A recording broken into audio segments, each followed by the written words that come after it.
খিদিরপুরে পৌঁছেছেন বিরোধী দলনেতা শুভেন্দু অধিকারী, সরাসরি সেই ছবি দেখছেন আপনারা। दमकल का आदमी कहाँ है?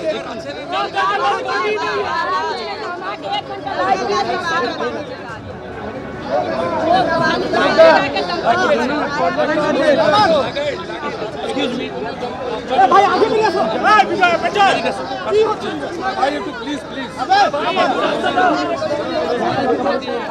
36 ঘন্টা পার হতে চললো, এখনো জ্বলছে খিদিরপুর বাজারের আগুন। মুখ্যমন্ত্রীর পর ঘটনাস্থলে শুভেন্দু অধিকারী সেই ছবি সরাসরি দেখছেন। রবিবার রাতে যে আগুন লেগেছে খিদিরপুরের অরফানগঞ্জ বাজারে তা এখনো জ্বলছে। বিভিন্ন জায়গায় পকেট ফায়ার রয়েছে। দমকলের বিরুদ্ধে একাধিক অভিযোগ তুলছেন স্থানীয় ব্যবসায়ীরা। গতকাল ঘটনাস্থলে গেছিলেন মুখ্যমন্ত্রী মমতা বন্দ্যোপাধ্যায়, ক্ষতিপূরণ ঘোষণা করেন, আশ্বাস দেন, কিন্তু আশ্বস্ত হননি ব্যবসায়ীরা। আজ ঘটনাস্থলে গেছেন বিরোধী দলনেতা শুভেন্দু অধিকারী, সেই ছবি সরাসরি দেখছেন আপনারা। বিধ্বংসী আগুনে পুড়ে খাক হয়ে গেছে প্রায় 1300 দোকান। ব্যবসায়ীদের মধ্যে ক্ষোভ রয়েছে। नेता प्रतिपक्ष आपका चौकीदार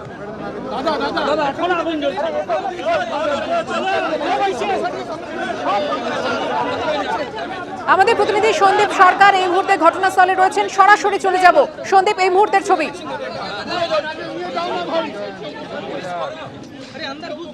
দেখো, বিরোধী দলনেতা শুভেন্দু অধিকারী এসেছেন, সঙ্গে আমরা দেখতে পাচ্ছি অর্জুন সিং এবং রাকেশ সিং রয়েছেন। যে অরফানগঞ্জ বাজার, যেটা শতবর্ষ পেরিয়ে যাওয়া একটি বাজার, সেই বাজারে বিধ্বংসী আগুন লেগেছিল সোমবার রাত্রির 12:40 এবং সেই রাত 12:40 থেকে এই মুহূর্তে 30 ঘন্টা অতিবাহিত, 30 ঘন্টার বেশি সময় অতিবাহিত। এখনো পর্যন্ত আগুন জ্বলছে এবং এখনো পর্যন্ত দমকল বাহিনীকে কাজ করতে হচ্ছে। দমকল বাহিনী আগুন নেভানোর কাজ চালিয়ে যাচ্ছে। ব্যবসায়ীরা ক্ষুব্ধ। তাদের ক্ষোভের কারণ 2022 সালে যখন পুরো কলকাতা পুরসভা এই বাজারের রক্ষণাবেক্ষণের দায়িত্ব হাতে পায়, তার আগে পর্যন্ত দক্ষিণ 24 পরগনার জেলা শাসক ছিল এর দায়িত্বে এবং তারপরে 2022 সালে কলকাতা পুরসভার হাতে দায়িত্ব যাবার পর তারপর থেকে এই বাজারের ডেভেলপমেন্টের কোনো কাজ হয়নি, এমনটা প্রথম অভিযোগ। দ্বিতীয় অভিযোগ, দমকল বাহিনী আসতে দেরি করেছে। তৃতীয় অভিযোগ, এখানে যে মার্কেটে আসা যাওয়ার যে পথ সেটা অনেকাংশে সরু হয়ে গিয়েছে অবৈধ কিছু ব্যবসাদারের জন্য। সেই জায়গা খালি করার কোনো উদ্যোগ পুরসভা আগের থেকে নেয়নি, প্রশাসন নেয়নি। ফলে দমকল সময় ঢুকতে পারেনি, জায়গা মতো ঢুকতে পারেনি। ফলে এইরকম একটি জায়গাতে এখানে আগুন নেভাতে গিয়ে বেগ পেতে হয়েছে। ফলে এইরকম একটা পরিস্থিতিতে আগুন নিয়ন্ত্রণে তো আসেইনি, উল্টে 30 ঘন্টা পার হয়ে গিয়েছে, এখনো পর্যন্ত আগুন জ্বলছে। ফলে এরকম একটা পরিস্থিতি, ক্ষোভের বাতাবরণ। মুখ্যমন্ত্রীর সামনে কালকে তারা ক্ষোভ ব্যক্ত করেছিলেন। আজকে বিরোধী দলনেতা শুভেন্দু অধিকারী এসে পৌঁছেছেন এই অরফানগঞ্জ বাজারে। তিনি ব্যবসায়ীদের সাথে কথা বলতে এসেছেন।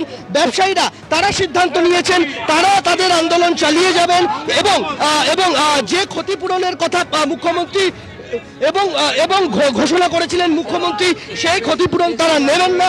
তার পরিবর্তে এই জায়গাতে যেখানে এই অগ্নিদগ্ধ মার্কেট, এই মার্কেটকে এই জায়গাতে রেখেই মার্কেটের যে হাল তা পরিবর্তন করতে হবে এবং নতুন করে দোকান তৈরি করে দিতে হবে, এমনটাই বক্তব্য ব্যবসায়ীদের। সরকার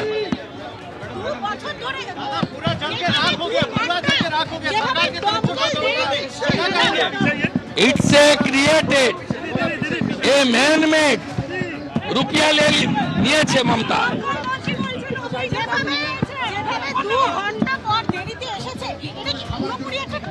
এখনো নেবাতে পারেনি, 48 ঘন্টা ওভার।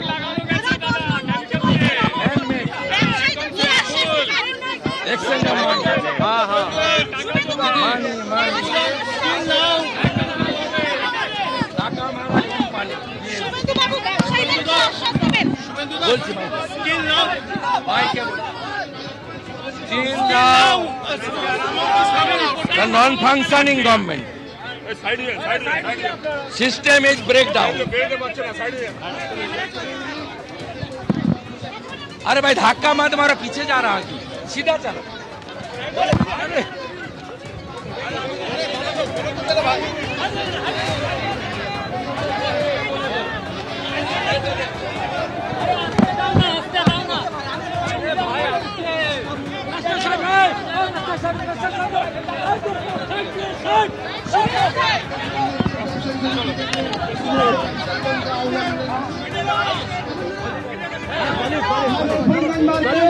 जल किया है, नहीं कारपोरेशन ने जलाया है और ये साबित हुआ है